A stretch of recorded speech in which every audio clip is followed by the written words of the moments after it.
Okay, so for this week we are focusing on short stories and sort of introducing ourselves to short prose.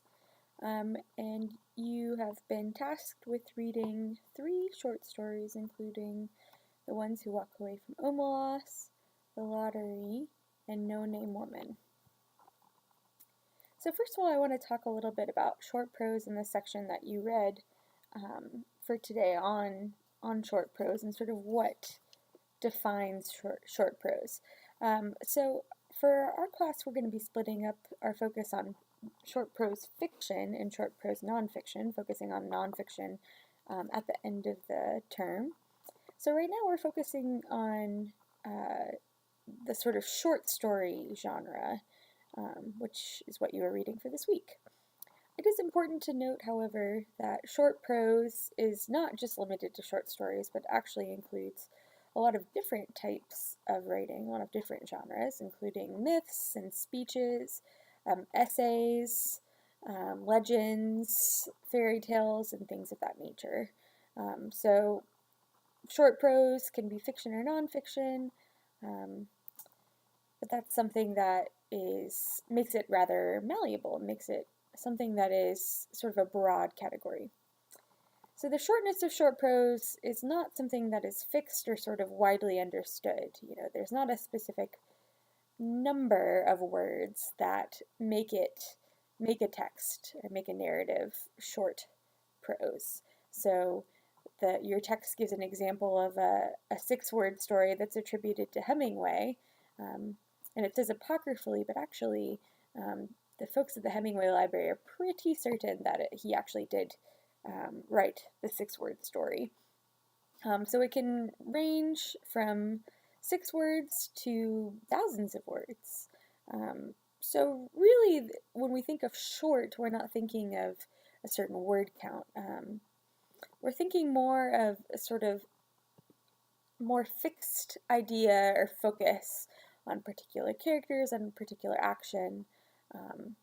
So the way that we define short story reflects that sort of idea. So a brief fictional narrative in prose, often delivered in suggestive rather than explicit ways, in which a character often is presented with a moment of revelation.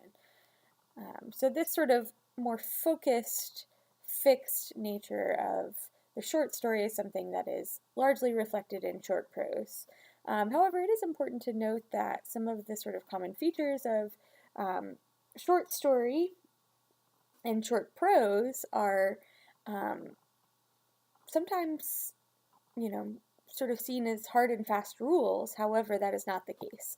A lot of cases, authors are playing with those expectations for short prose. And in particular, many authors are playing with expectations for short stories. So this is something like the definition of narrative, that there's not a clear, um, you know, agreed upon definition for what constitutes short prose and what constitutes a short story. Rather, we're looking for and sort of attempting to understand the broader expectations and common features of these sorts of texts. So the focus for this week is short stories. So we're sort of taking the short prose and focusing on short stories as an example of that. So thinking about common features of the short story, your chapter went into a lot of depth about these sort of common features. So I want to go over them briefly, as that's something that you've read about. But it is important to think about what are the sort of expectations broadly for short stories. So length is one of them. And again, there's no sort of set length for short stories. That can range from the 6-word story to something called a novella, which is a sort of hybrid between a short story and a novel, the sort of longer short story, but that doesn't quite reach the sort of length of a long narrative, but is typically much longer than a sort of your run-of-the-mill short story. So the novella is kind of in between those things, and the way that it's classified as either short prose or long prose is up for debate. But generally, the focus, the length of the short story rather is shorter. In terms of focus, many sort of longer prose narratives have multiple characters, complicated plots, and these sorts of things, whereas um, short stories tend to focus on a sort of briefer prose narrative, maybe one particular character or several particular characters, but not branching into a sort of larger universe of characters or a sort of larger um, focus on many characters and many plot structures and so forth. So if you're thinking about, maybe one example is thinking about a longer narrative, something like the Game of Thrones sort of focus, where there's a lot of characters, a lot of plot lines. Short stories are much more focused on a smaller perspective. So one or maybe a couple characters, yes, but sort of much more specific focus. Along with that, there's also a sort of brevity of action. So rather than having these sort of protracted action scenes, a lot of build-up, a lot of exposition, oftentimes we're sort of dropped into a story in media res, so what that means is with the action already sort of happening. So rather than giving a lot of exposition and having that be part of the story itself, we're sort of clued into what's happening based on context from the story itself, but we're not sort of privy to the sort of larger story. We're sort of, the plot is much more fixated on a particular period of time. Again, that sort of focus on a smaller sort of realm of influence with the story. And so the action is much briefer. There's not as much build-up, there's not as much description of, what's happening with the action on a grand scale. Another thing is unity of expression. So your chapter talks about this. This is something that Edgar Allan Poe talked about. So unity of expression being how short stories have a sort of single coherent emotional effect, whereas longer texts have more room to have multiple emotional effects to gauge multiple ideas and themes. So short stories tend to focus on a more specific sort of emotional focus or emotional effect, rather than exploring a lot of complex ideas. So maybe exploring one more complicated idea rather than a lot of different ones. Specificity of detail. So a lot of times, because the authors are not spending as much time giving us exposition and giving us a lot of background and backstory, there's a lot more specificity of detail. So the text on the page presents specific details that hint at a sort of whole universe of meaning, but there's not as much explicit detail that's stated by the narrator or that's sort of given to us in backstory of some sort.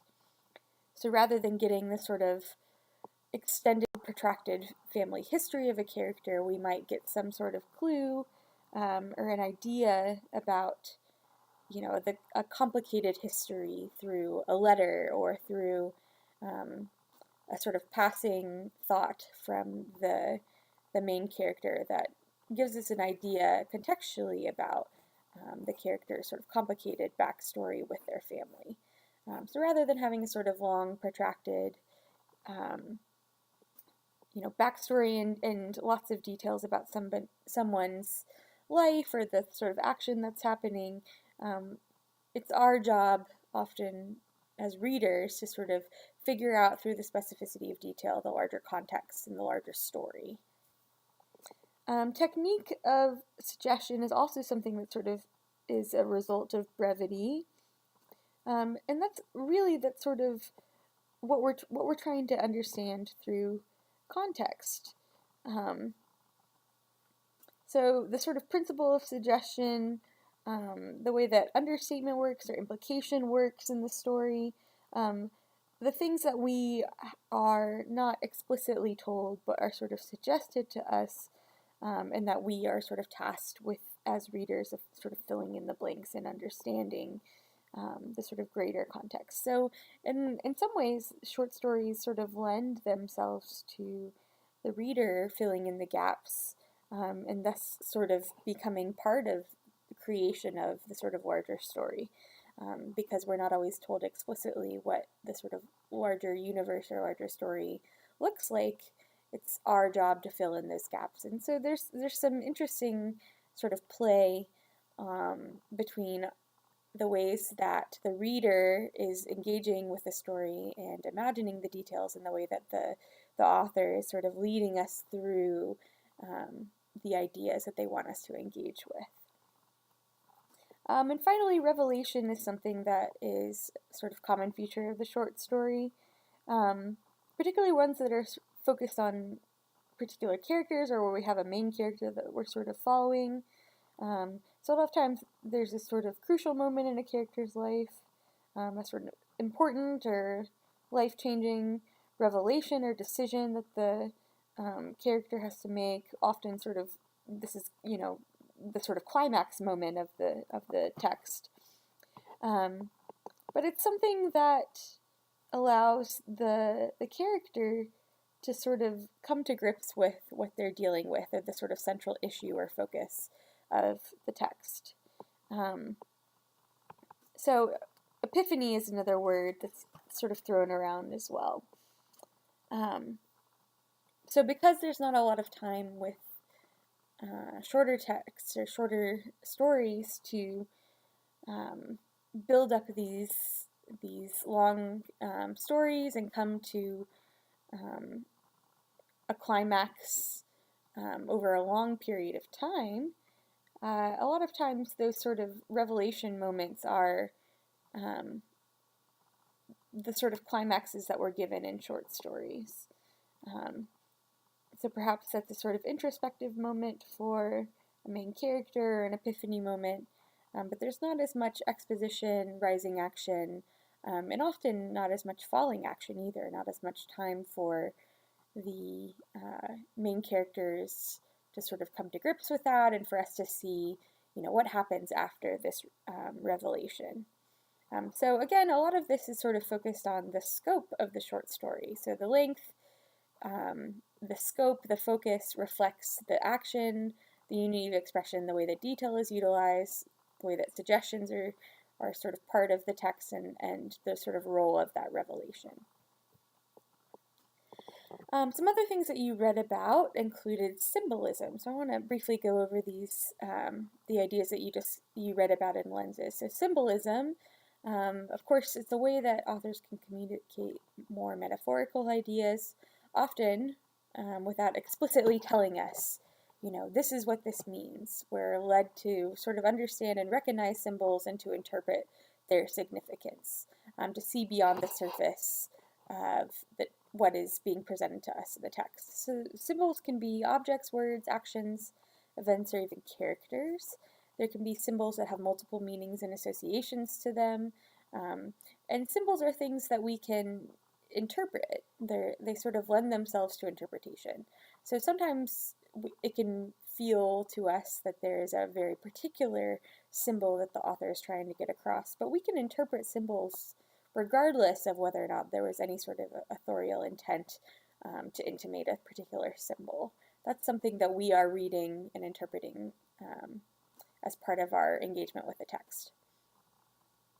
So there are many different sort of parts of the text that can often lend themselves to symbolism, including nature, colors, settings, actions, and characters.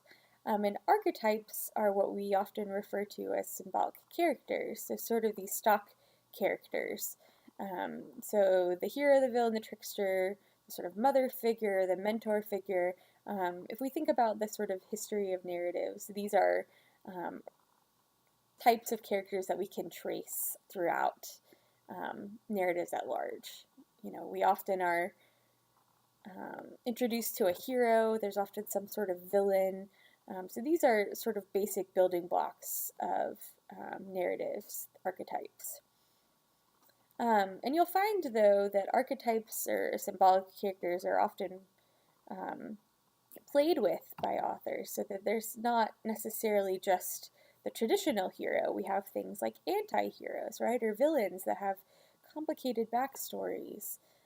So rather than having these sort of stock characters persist as very sort of one-sided, a lot of times these symbolic characters are problematized and given more complex characteristics. And then sometimes symbolism can be ironic. So your book gave you an example of A Farewell to Arms, where it's raining, and rain is often sort of seen as this cathartic thing or cleansing thing. And in this case, it seems to just sort of add insult to injury for the character, Henry, who sort of lost everything that he ever wanted in the text. So these are things that we want to look out for, the ways that symbols exist in the text, but also how they're utilized, and how authors are playing with them to accomplish certain goals, and how we can interpret them in different ways. So ways that we can engage with symbols and sort of determine a symbol's meaning. These are good ideas in general, not just for actually engaging with symbols. So taking notes, annotating text, looking for repetition, so looking for patterns of ideas as well. Looking for specific details that stand out to us, using pre-existing knowledge, so if you are aware of archetypes, for instance, or sort of traditional symbols, looking for those or engaging with those, and using your just pre-existing knowledge period to sort of think about symbols in the text. Research is something that can be helpful. Listing an object's characteristics to sort of determine if you can see some sort of symbolic meaning through it. And then finally, not being afraid to draw conclusions. So sometimes when we're reading things, we can feel like we're searching for the author's purpose or the author's meaning, and that can be the sort of be-all and end-all of interpretation. So I'd encourage you to move beyond, what we think the author is trying to say, and prioritizing that as the sort of main information that we're trying to glean from a text, to thinking about our own conclusions that we can draw and how we can look for different symbols within the text that stand out to us and make arguments for how those symbolic elements contribute to the larger meaning of the text that we see. Themes are also important with texts, so thinking about themes as major ideas that are repeated or emphasized. Often themes are sort of undergirding a text, so it's often helpful for us if we're looking for themes to sort of look for repeated ideas or sort of try and articulate to ourselves the main ideas that stand out to us from a text. So if we're trying to describe a narrative to a friend, how would we describe that narrative? What would we say is the sort of central ideas, are the sort of central ideas for the narrative? So major themes are also called motifs, and these are the themes that are the sort of central issues surrounding the plot of the text and on which the text revolves.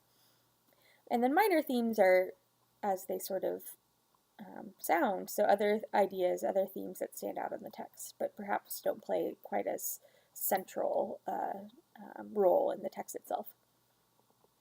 So when we identify themes in a narrative, we're looking for ways that we can make claims for the significance of the text using evidence from the setting, the plot, the dialogue, and all the other sort of elements of the text itself, literary devices, and so forth.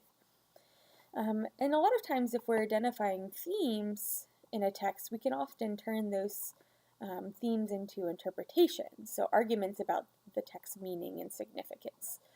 So this is something that you might think about in your close reading. If there's a particular theme that you see present in the passage that you're identifying, how can you make an argument for that, the significance of that, and then connect other parts of that passage, including imagery and diction, to this sort of larger theme that you're seeing working within the passage, and perhaps connecting that then to the text itself. So there's a lot of different examples of major themes and motifs.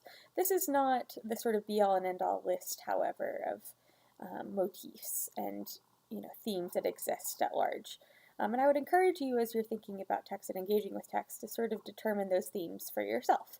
You might use this list as a way to start, But if you're engaging with themes, a lot of times they're not going to sort of perfectly fit under the category of, adversity or love. It's going to be more complicated. So, the capacity of love to heal, for instance, might be a more sort of nuanced theme of a text rather than just sort of love at large.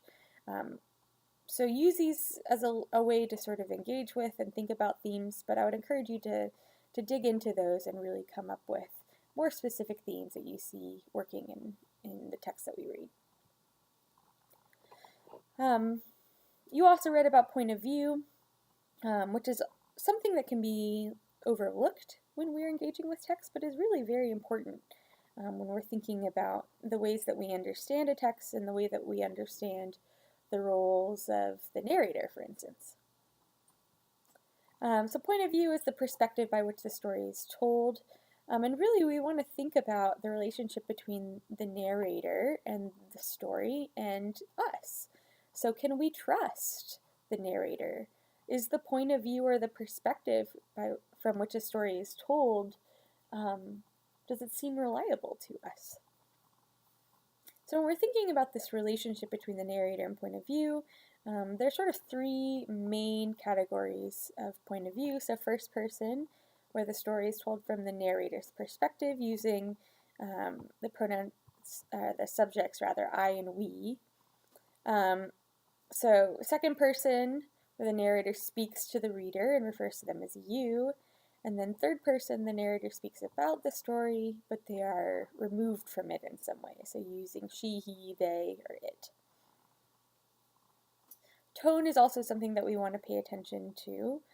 So the sort of attitude that the narrator has and the attitude that the narrator has toward the characters can help us figure out whether or not that narrator is reliable, and in what ways they might be unreliable, for instance, and how we might consider that as part of our understanding of the text.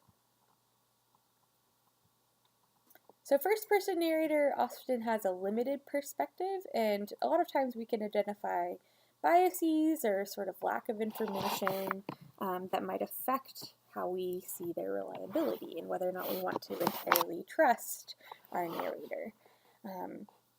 So one book where the first-person narrator is incredibly problematic is Lolita, and this is told from the perspective of a pedophile.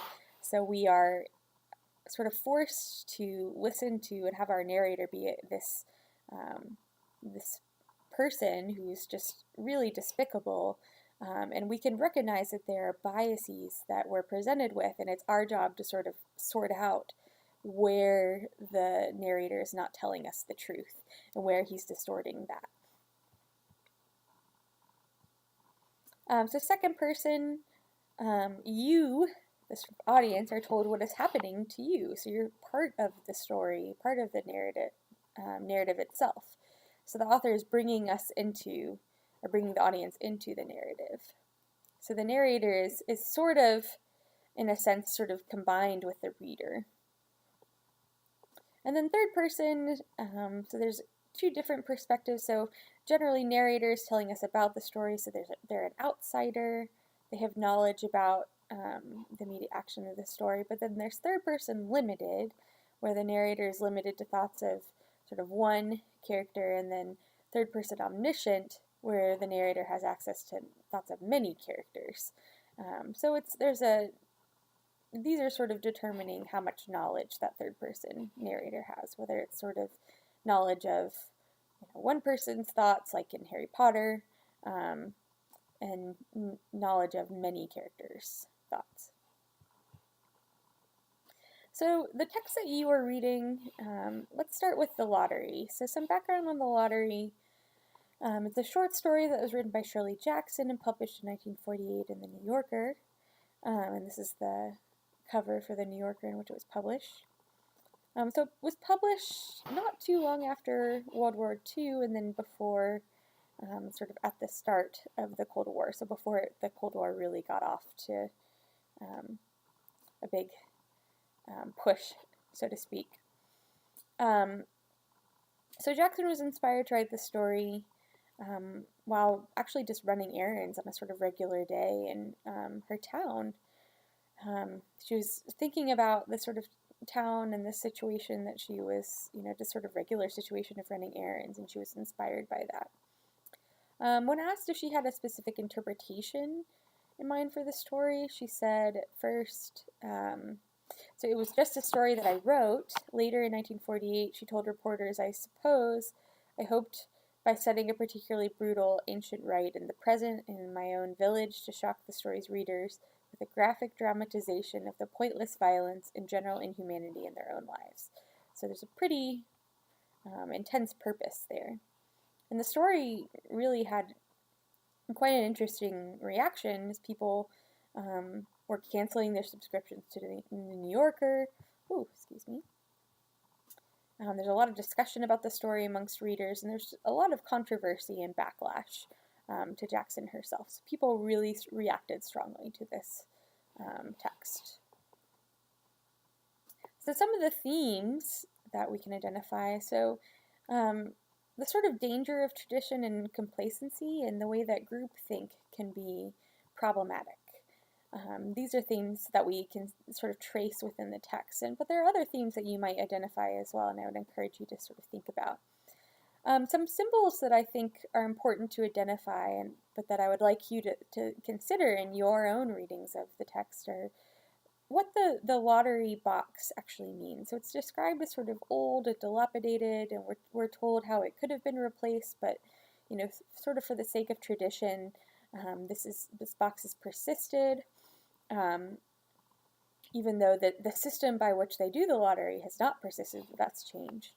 We also have this character, Old Man Warner, who's sort of the keeper of the tradition of the lottery, and that he has been around for a very long time. He's been through many lotteries, and he informs the audience around him about what he sees as the sort of importance of the lottery to their town.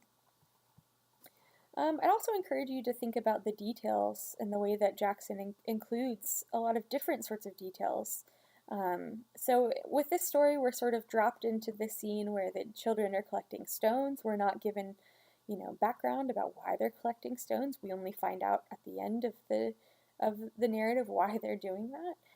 But we think about those details, the sort of sunny day, the children playing with each other, and this sort of polite chatter amongst friends, how that sets up an expectation for the reader, and how that expectation is sort of utilized to draw us into thinking that this is a sort of normal scene, right? Something run-of-the-mill, right, happening in this small town. Some other things that I want to point out about the text. So the victim of the lottery process is Tessie. So she is, running late to the lottery. So in that way, she's sort of rejected from the community, or she's sort of setting herself apart from the community and running late, almost forgetting about the lottery.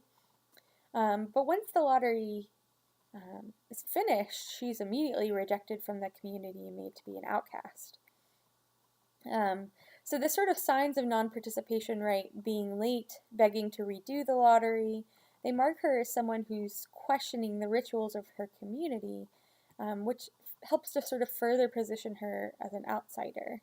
And she's punished for that outsiderness. We could argue that one interpretation of her punishment is that it's a critique of this sort of danger of tradition. But I want you to think about other ways that we could interpret her outsiderness and the sort of greater meaning of the text as a whole. The second text that you are reading is The Ones Who Walk Away from Omelas. So we have a picture of Ursula K. Le Guin. So she published this story in 1973. So she's a writer who's mostly known for her speculative fiction, so fantasy and science fiction. So speculative fiction being fiction that sort of speculates about what the world could look like in different circumstances. So fantasy and science fiction, imagining the world from fantastical perspective and from a science fiction perspective. If science were different, if we had a different world instead of the one that we live in, or even imagining the future. So her writing is often considered part of the sort of postmodern movement in literature because of some of the ways that she thwarts traditional narrative structure and some of the ways that she plays around with things like narration and perspective, and some of her sort of speculative elements as well. So with the ones who walk away from Omaha, some of the things that I want to point out are the way that the narrator functions. So it's first person in that we have the narrator using I, and they seem to have a sort of omniscience about them, sort of knowing simultaneously what's happening above the basement and what's happening, in the basement with the child, but also what's happened across time. So how people have left the city, how people have, persisted with this tradition of coming to see the child, how they can speak with authority that everyone in the town, past a certain age is aware of the child. But we have this sort of mix of first person and second person by the narrator's use of you and sort of incorporating us into the narrative. So saying, you, the reader, can imagine an orgy if you want to, right? Or asking us questions, what else belongs in the joyous city? Or do you believe this yet? So engaging us directly through the use of questions and by using you. So we have this sort of confusing but also really intriguing narrator and point of view. So this is something that I want you to consider in how you're understanding the story. So why is Le Guin playing around with this perspective? And how does that involvement of the audience in the story help us to understand a sort of greater meaning to the text and the themes surrounding it? Another thing that we might notice is the way that the plot deviates from a more traditional narrative structure. So again, we're sort of plopped into this scene without a lot of exposition. In terms of climax, there doesn't seem to be a specific climax where we have a lot of rising action and then a climax and then falling action. That sort of narrative structure is a little bit more murky. We could perhaps argue that the climax is when we find out about the child, but then in that case, there's not a whole lot of resolution in terms of how we might, as readers, resolve the story for ourselves and how we might understand it as being resolved. I think it seems like there's not a lot of resolution on purpose, so that's something that Le Guin is playing with in order to sort of stress the meaning and the themes behind the text. So some themes that we might identify, again, this sort of danger of complacency and not thinking for oneself, or sort of ignoring the things that we're aware of that are evil or that trouble us as individuals, but also this sort of devastating imbalance of power. So the child is at the mercy of everyone at the city, right? The child's misery is what enables the city to thrive. But the child is sort of hidden away from society. So rather than having the townspeople, the people of Omelas, continuously being aware of the child, it seems to be something that they're sort of blocking out from their own perspectives. Much as we in our society might block out the things that are troublesome to us about the way that our society works or the way that the sort of world functions on a global level. It is interesting, I would point out, in terms of character. So the child is the most well-defined character, but we really don't actually know the child's gender or many other personal details aside from physical descriptions of the child, which are rather grotesque. So we don't know, where the child came from specifically. We don't know what's going to happen to the child, but we know what the child is in its sort of present physical condition and what its present is like. And that's something that's really difficult for us, or can be difficult for us as readers to cope with. So I want you to think about the ways that this particular story is playing with point of view and perspective, but just like with the lottery, how we might see, different symbols and different themes at work. The last text that you read was No Name Woman by Maxine Hong Kingston. So this is from a larger text, The Woman Warrior, Memoirs of a Girlhood Among Ghosts. It was published in 1976. And Maxine Hong Kingston is a Chinese-American author and also a feminist writer. So some things that I want to point out about this particular text. So we have the narrator is Maxine Hong Kingston herself. So we have a first-person narrator, and we're told the story from her point of view. So this is something that we want to take into account with our own reading, and sort of thinking to ourselves whether or not we can trust Kingston as a narrator, and where there might be places where we might say that we are a little dubious of her reliability, for instance. Or if we feel like she is a reliable narrator, how does that affect our understanding of the story? And the sort of greater themes within it. So one thing that is different about this narrative is that there seem to be a lot of different versions of the aunt story that Kingston is playing with, as she's describing her own sort of imagining of her aunt's life, the motivations which resulted in the climax with the aunt's house being destroyed, the family's house being destroyed, and her giving birth in the stables.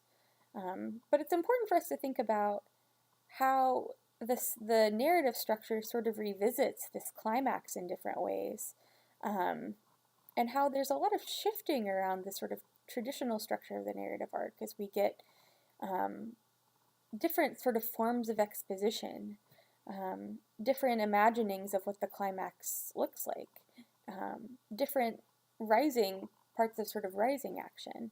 And those are all sort of grouped together through this story. So how does that sort of playing with this narrative arc affect our understanding of the story? And how might we interpret that as part of our understanding of the sort of greater significance of the text? One thing that I'd also like to point out is the way that our narrator, Kingston, seems to compare her experiences to those of the narrator. So thinking about how she seems to see herself in her aunt, and how she seems to connect with her aunt in different ways, and why those sort of connections and that comparison of her own experiences with her aunts matters to the story and matters to our understanding of it. So how might we interpret Kingston's process of comparing her own life and experiences with her aunts? And then finally thinking about how Kingston's sort of alignment with her aunt shows a sort of mutual othering in society that she's experiencing as a Chinese American, trying to sort of navigate different aspects of her cultural identity in the U.S. as a first generation Chinese American, and then also with her aunt as this sort of social outcast, and how she's imagining that process of othering and what that must have felt like to her aunt. So this is something that I would like you to sort of play around with and thinking about what are the themes that are at play here, and how in some ways we might see different sort of symbolic elements to this story. So with these three stories, they're very different in nature, but they're all sort of doing different things with the telling of stories, so playing around with the narrative arc, with the point of view, engaging with similar yet different themes, developing or sort of identifying different symbols, but also still tying into this theme that we have for the course, so this idea of otherness, and the sort of relationship between them, sort of others, and us, and who those And so I'd encourage you to sort of think about who those others are in these stories as you're considering the sort of greater significance to them.